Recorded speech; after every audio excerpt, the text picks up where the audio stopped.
Salut les devins, c'est Saikyo et bienvenue pour mon analyse de la preview de l'épisode numéro 10 de Dragon Ball Daima. Il va falloir prendre de grosses pincettes sur le terme d'analyse de preview cette semaine car la preview en elle-même ne dure que 4 secondes et demie et se focalise uniquement sur Bulma et Ibis. On va en discuter mais brièvement. Ce qui attire mon œil concernant cette preview, c'est plutôt le titre du prochain épisode, Océan, épisode attendu pour ce vendredi 13 décembre 2024 et je vais profiter de l'avarice de cette preview pour revenir sur la fin d'épisode concernant Majin Buu car l'on a vu désormais que même avec une preview qui ne paye pas de mine, et c'était le cas pour l'épisode 9, l'épisode à venir peut tout de même recéler de grands moments. On nous promettait une intrigue bas de gamme avec la gargouille et le loup-garou, ce qui fut a priori le cas, tout de même très relevé par la naissance d'un nouveau Majin en fin d'épisode 9. On va donc également s'axer sur cela pour discuter du prochain épisode et vous allez voir que j'ai beaucoup de matière pour nourrir cela. Cette preview nous montre une Bulma avec une peau plus que reluisante. Et deux choses m'intriguent par rapport à cela. La première, c'est qu'elle s'est déjà réjouie de la qualité de sa peau lorsqu'elle était transformée en Mini,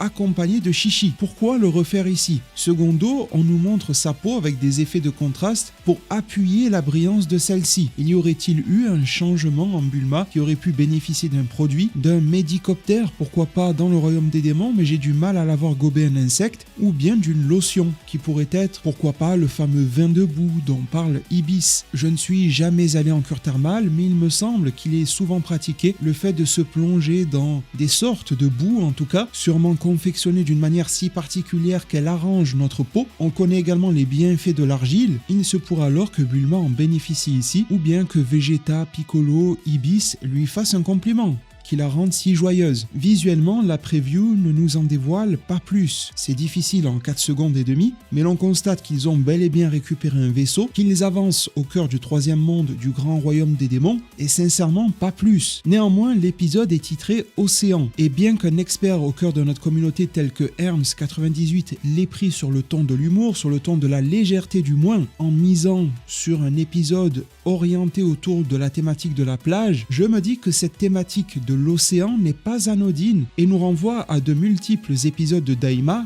dont le troisième, lorsque Son Goku découvrait ces contrées, qu'il apprenait à se mouvoir en l'intérieur et qu'il a failli glisser au cœur d'un océan noirâtre, dénommé officiellement dans les sous-titres français comme la mer des ténèbres. Glorio fera tout pour que Son Goku n'y tombe pas. Il lui dira sinon ça en sera fini de toi, sous-entendant que le sort serait funeste. Je suppose qu'il y a des surprises vis-à-vis de cette mer. Ça peut être une fausse légende, comme une peur entretenue parmi les démons pour qu'ils n'y s'y plongent pas alors qu'il y aurait des ressources, peut-être une autre civilisation, quelque chose d'important, de bienheureux caché, tout comme cela peut être un lieu dans lequel on ne meurt pas immédiatement, mais au creux duquel se cachent 1001 dangers. Ça pourrait donc être intéressant de voir la team de Vegeta s'y frotter, vu que celle de Glorio est déjà très alerte sur le sujet. Me direz-vous, il y a Ibis avec Bulma qui devrait leur signifier de ne pas aller là-dedans, mais sera-t-il suffisamment force de persuasion? Ibis en sait-il plus sur ces lieux? Peut-être a-t-il l'habitude de s'y promener? On a vu qu'il pouvait se perdre en montagne et trouver un œil qui ressemble étrangement au troisième œil maléfique. On a vu qu'il avait connaissance d'une forêt dans laquelle se trouvent des zombies et on peut jouer au fameux zombie game dans lequel, si tu te fais mordre, tu te transformes en zombie et c'est fini pour toi. Pourquoi ce Ibis n'irait-il pas taper quelques brasses dans la mer des ténèbres et n'inviterait-il pas l'équipe de Piccolo à s'y baigner quelque peu?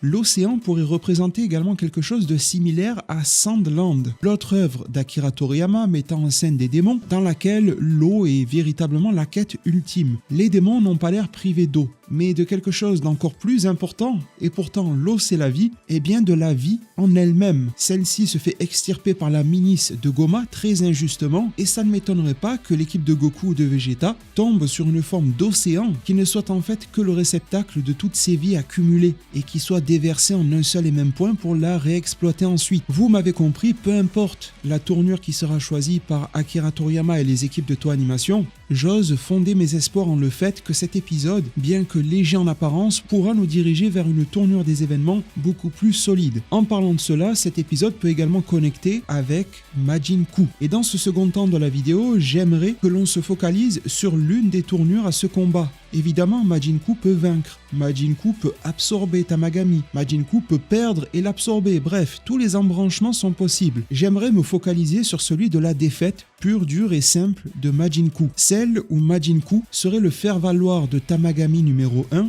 pour nous faire comprendre à quel point cet adversaire est surpuissant, aussi bien pour Goku et Vegeta qui vont devoir s'y frotter que pour Dr Arinsu. Le Tamagami numéro 1 pourrait nous faire comprendre à quel point les créations du Dr Arinsu sont puissantes ou non. Il pourrait servir d'échelle, de point de mesure pour en premier lieu envoyer Majin-Buu au casse-pipe. La rouste qu'il se prendrait serait monumentale, il se ferait soit tuer par le Tamagami, soit par Arinsu elle-même, ou bien serait conservé pour évoluer dans une autre mesure, peu importe, mais dans cette hypothèse-là, le combat serait extrêmement rapide, pourrait avoir lieu en prochain épisode, 10, 11, quelque chose comme ça. Si Majin-Buu est voué à la défaite, autant ne pas trop perdre de temps avec lui. Majin-Buu est déjà dans le premier monde, d'ailleurs, dans lequel se trouve le Tamagami numéro 1, c'est rapide d'aller s'y confronter. Le fait que le premier Tamagami passe à l'action pourrait pourquoi pas alerter Neba. Des témoins pourraient en référer à Goma ainsi qu'à Degesu sur le fait que Arinsu agit dans l'ombre. Elle pourrait être quelque peu démasquée, ce qui est intéressant pour la suite de l'évolution du scénario, mais surtout, une fois revenue Bredouille, on verra à quel point Dr Arinsu est froide envers sa création. Elle l'a déjà dit, elle se fout de son sort, elle veut qu'il soit utile, et surtout pour avoir l'envie d'exploiter la seconde graine de Sabaiman restante pour former une nouvelle création, donner vie à un nouveau Majin. C'est pour cela que Majin-Buu, tristement pour lui, pourrait être utile à nouveau,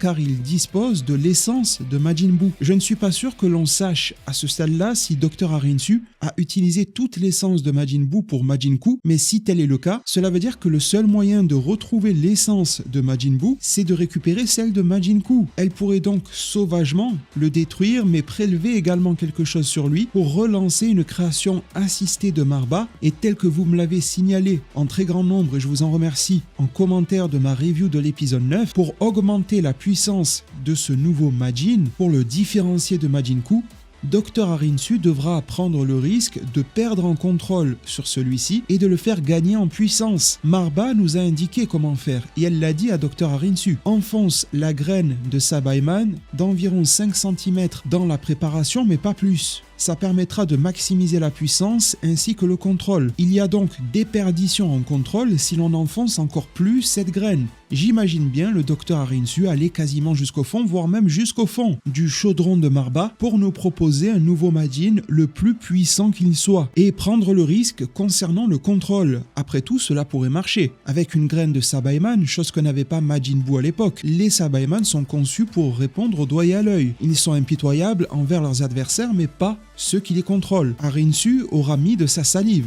dans cette nouvelle préparation et de plus, l'essence de Majin-Buu aura été récupérée via Majin-Buu qui lui-même était docile. Contrairement au Majin-Buu originel qui ne bénéficiait de rien de tout cela, qui était en somme le fruit d'un désastreux hasard, un nouveau Majin pourrait naître en étant largement plus costaud que Majin-Buu et en étant encore une fois sous le contrôle de Dr Arinsu. Peut-être jusqu'à une certaine limite. Un abonné m'a d'ailleurs partagé une thèse très intéressante de l'essence de Majin-Buu qui prendrait en quelque sorte le contrôle et qui le ferait perdre au nouveau Majin. Le Dr Arinsu s'avance en des chemins extrêmement dangereux, ça c'est évident, et elle doit le savoir. J'aimerais boucler la boucle Majin. Il y a eu Majin-Buu. Du côté des créations de Arinsu, il y a Majin-Buu, il y a potentiellement un successeur à Majin-Buu, et il y a formellement eu un prédécesseur. Cela nous a été dit, sauf qu'il était tellement faible que même Arinsu pouvait le marbrer. Et vous avez été nombreux à me proposer une thèse, et je vais me permettre de lire celle exposée par Lord Vader que je salue, qui m'a dit, je cite, « Est-ce que ce ne serait pas Glorio, le fameux premier Majin créé par le docteur Arinsu? Le fait qu'Arinsu l'ait battu pourrait avoir provoqué chez lui une volonté de devenir plus fort, afin d'être l'élu,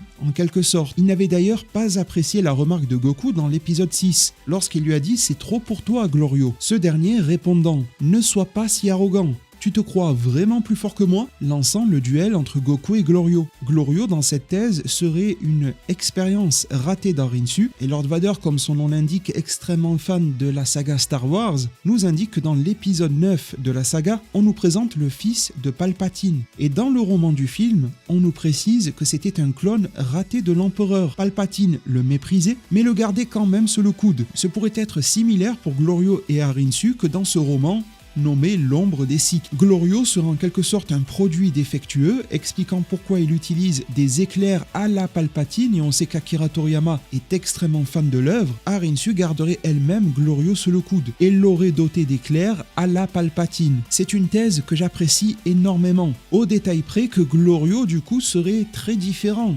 physiquement des autres Majin Buu, Ku ou l'on ne sait quoi, l'on ne sait d'où. Il serait beaucoup plus réussi sur le plan humanoïde, sur le plan Majinoïde. Il ressemblerait presque plus à un Glind ou voire même à Panzi par exemple. Cela n'est pas incohérent à mon sens, car l'on a bien compris que la dénomination de Majin s'applique à tous les habitants de ce monde. Glorio est un Majin, Panzi est une Majin, Shin Nare est un Majin, Neba est un Majin, Goma également. Ce terme-là n'est pas réservé à Majin Buu par exemple, ce qui voudrait dire que la précédente création du docteur Arinsu n'était pas fondée et basée sur les mêmes éléments. Il n'y avait pas de Sabaiman et c'était le cas de Majin Buu qui n'était a priori pas basé sur ça non plus, et l'on sait que la drôle de potion permettant à la naissance de Majin Ku, ça a été dit par Marba, contient diverses créatures, donc divers Majin. De ce fait-là, la précédente créature, qu'elle soit Glorio ou non, devait contenir divers Majin et n'a pas donné un résultat suffisamment concluant, expliquant le fait qu'elle n'avait pas exactement la même apparence, expliquant le fait de mettre Arinsu sur la piste de Majin Buu. Et l'on pourrait donc boucler cette boucle en se disant qu'il est probable que cela soit Glorio. Si l'on voulait ajouter un peu plus de drama et également relier Glorio à Arinsu, on pourrait partir sur quelque chose d'un peu plus tragédique et romanesque façon Mira, Towa et leur enfant Fu. Peut-être Dr Arinsu tente-t-elle de faire des créations pour retrouver un enfant perdu. Peut-être cherche-t-elle les Dragon Ball dans cet objectif-là. Glorio serait le père, Arinsu la mère. Il y a tellement de possibilités et je voulais en appeler à votre créativité dès aujourd'hui. N'hésitez pas à me faire vos propositions en zone commentaire. Vous voyez à quel point elles peuvent nourrir mes vidéos véritablement et j'apprécie profondément vous confier au centre des enjeux de cette chaîne YouTube. N'hésitez donc pas à me faire vos propositions en zone commentaire, à mettre le pouce en l'air si cette analyse de la preview, bien au-delà de la preview, a pu vous faire passer un bon moment. Abonnez-vous, activez la cloche, merci vraiment pour tout. Prenez tous extrêmement bien soin de votre futur et à plus pour de prochains arts divinatoires.